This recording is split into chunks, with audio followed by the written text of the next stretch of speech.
Hey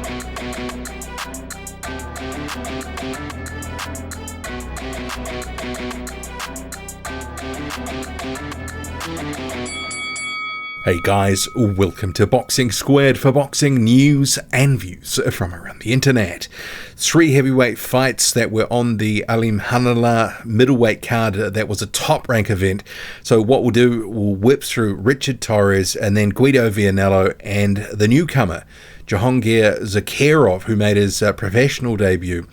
So starting with Richard Torrez. So obviously, Torrez, the Olympic silver medalist from Tokyo 2021, has been gaining a little bit of hype, a little bit of buzz, but I think we're almost at the point where they've got to start putting him in with someone a little bit better, because these early round knockouts against guys that are clearly there to be taken out rather than giving him rounds, he needs a little bit more of a test.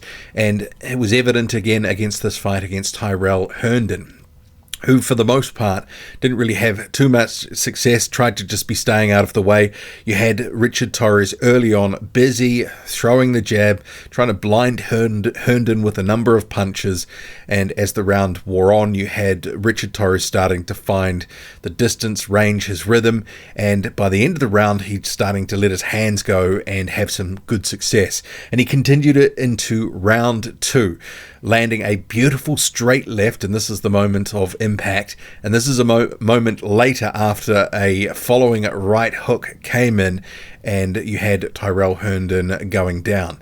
And after this, it was all pretty much academic. He beats the count, but he's a bit shaky. Torrez continues to land, and the referee jumps in as Herndon looks shaky. He's turning himself away from Torrez, and the referee had seen enough. So hopefully 2024, I mean, maybe we'll see Torrez against once more this year, but who knows. But hopefully 2024 brings us something a little bit better for Torrez in terms of opponents. At this point, you know, while they might be trying to balance, trying to build his profile and get a bit of buzz, a bit of hype, and through the broadcast they were showing, you know, him doing sort of ballet dancing to help improve with footwork and other bits and pieces, you know, a la Vasily Lomachenko with his Ukrainian dancing. But I mean, those things are gimmicks. What we need is also Torrez to be getting meaningful rounds, the seasoning. And what is he, 6-7-0 at this point? It's time for them to take some of those incremental steps up. And a guy who was on the undercard, I think in a fight or two, or maybe even next, Curtis Harper could be that guy that could be the right test at the right time. And they need to be thinking about at least putting him in with someone who's durable. I mean, even a Kingsley eBay, someone of that ilk, Patrick Mailata, someone who can take him some rounds, and he doesn't have to get everything by knockout. In fact, if it goes the distance in the decision, you know, you have to see Torrez working through the gears, trying to break his man down, and he's not going to stop everyone. And he is a smaller heavyweight. He's got to see a different number of styles and also, you know, heights in terms of his opponents. He needs to work through some of that on the way up, not just be having these Neville nobodies who are going to get blitzed in a round or two, because it really doesn't do much for him. So anyway, Torrez, you know, it was what it was. His footwork was pretty good, you know, good speed, good tempo, you know, a knockout as expected. The fight where a little bit more criticism from myself, Guido Vianello versus Curtis Harper. For the first couple of rounds, Vianello looked a little bit out of sorts as Harper was pushing him back, but he started to take over the rhythm of the fight and put Harper more back in his box from round 3 onwards. But the problem was, after about 4 rounds, Vianello didn't seem to have too much left in the tank to be able to throw many punches. So what we ended up having was pretty pedestrian, lackluster stuff. The odd shot from both guys landing. Harper actually had some decent success in round 6 and 7, even stole a round on 2 of the judges' scorecards, and this one ended up petering out, going the distance.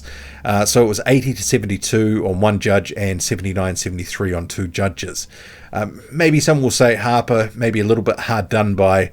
At least if you looked at the scorecards, you go, this was a one-sided dominant performance. But Harper, for large stretches of this fight, was hanging with a largely lackluster Guido Vianello, who just seems to have not kicked on as a pro. I mean, it's at the stage either Top Rank need to sack him off, or they need to throw him in with someone for that person to beat him and get the credit for beating Vianello, or potentially, and this is what I said in a tweet on Twitter, feed him to FIA Jugba, or maybe a loser leaves town type fight with Stephen Shaw. Previously, he had been scheduled to face Simon Keane, but that card fell over, so it never happened. That would have been, I think, a pretty well-matched sort of fight. But at this point, Vianello is not impressing. He's not really going anywhere, and they need to throw him in, I think, quite tough next. I mean, Curtis Harper has fought, a who's who in the heavyweight division in recent times, but if we just go back in the past year or two, faced Bakhtir Jalolov, who stopped him. Damian Kaneba also faced him in the past year. He stopped him late in that fight, but he was certainly more dominant than Guido Vianello. Vianello just, meh. That's all it is at this point. He seems to be going nowhere and fast. So, yeah, I mean, they need to either throw him in tough or just drop him. I mean, there's plenty of other guys who seem to be, deserving of TV coverage fights. Vianello at this stage, I mean, less of them, please. And going to a fight that sort of was right at the top of the card. So in young Uzbek, 20 years old, Jahongir Zakirov. So he was having his professional debut. So I was thinking, well, I mean, why wasn't he trying to go for the Olympics? I thought, okay, well, he's got Bakhtir Jalolov, the Olympic gold medalist from Tokyo 2021, still hanging around, looking to go to the Olympics next year. He's been jumping up and down between amateurs and pros. So maybe Zakirov was like, I'm just not going to get it, turn pro and progress my career.